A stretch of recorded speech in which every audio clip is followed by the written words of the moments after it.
Elisha సమాధిలో ఒక శవమును పెట్టారండి. అంటే అది అనుకోకుండా జరిగిన పరిస్థితి కాబట్టి త్వరగా అక్కడ ఒక శవమును పూడ్చిపెట్టారంట ఎలీషా సమాధిలో. మరి ఎప్పుడైతే ఆ శవము ఎలీషాను తగిలిందో అతను మరలా ప్రాణం పొందుకున్నాడండి. మరి దేవుడు ఎలీషాలో మరణమైన తర్వాత కూడా ఎంతో గొప్ప అభిషేకం ఎలీషాలో దేవుడు పెట్టాడు. మరి ఈ రోజుల్లో మన దైవజనులు ఎలా ఉన్నారు? వారిది నిజమైన అభిషేకమా లేదా వారు కావాలని కనపరుస్తున్న అభిషేకమా?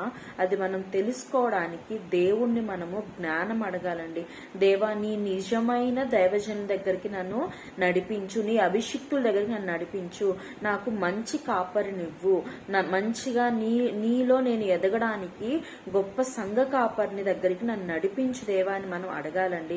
ఎందుకంటే ఎలీషా మరణమైన తర్వాత కూడా అద్భుత కార్యం చేయగలడు, గొప్ప అభిషిక్తుడుగా ఉన్నాడు. అతని వల్ల ఒక ప్రాణము లేచిందండి. మరి మన దైవజనులు ఎలా ఉన్నారు? ఎలాంటి వారి దగ్గర మనం ఉన్నాము? అబద్ధాలు చెప్పే వారి దగ్గర ఉన్నామా? లేదా దురాశ, డబ్బు ఎక్కువ ఆశించే వారి దగ్గర మనం ఉన్నామా చూసుకుంటున్నామా?